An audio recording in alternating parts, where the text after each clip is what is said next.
I'm famous director Steven Spielberg. Being a famous filmmaker isn't something that just happens to you overnight.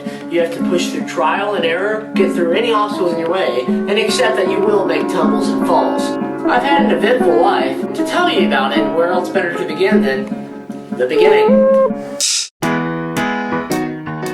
I was born in Cincinnati, Ohio in December of 1946. I was raised in a Jewish home and studied my religion hard as a child. I also liked to read in my spare time, which gave me a great imagination. From an early age, I was intrigued by films and the movies. Pretty soon I had bought my own amateur camera and set out to make my own short films. On into my teenage years, I continued to make longer and more mature short films.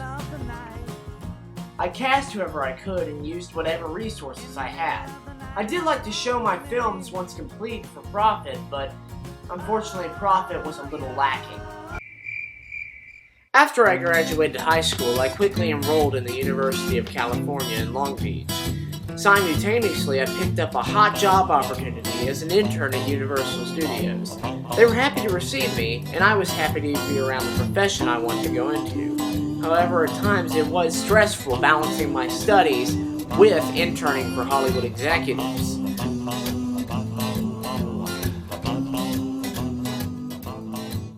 I kept working in my true love of filmmaking though, and then eventually the studio executives noticed and offered me a contract. I of course had to sign. And that is when I made Jaws, and my life was never the same.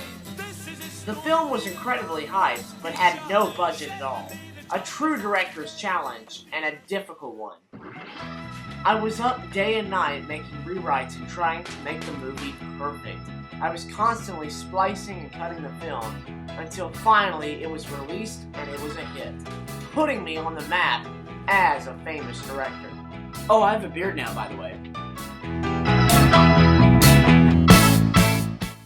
Several films later, my success had skyrocketed. I could do any project I wanted to now. But when the 90s came, I felt it was a time for a change.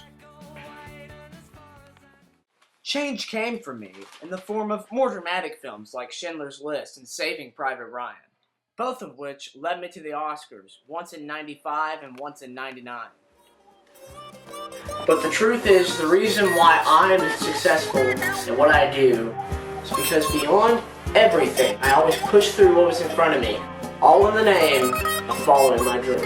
I still hope I can see you at the movies. So long.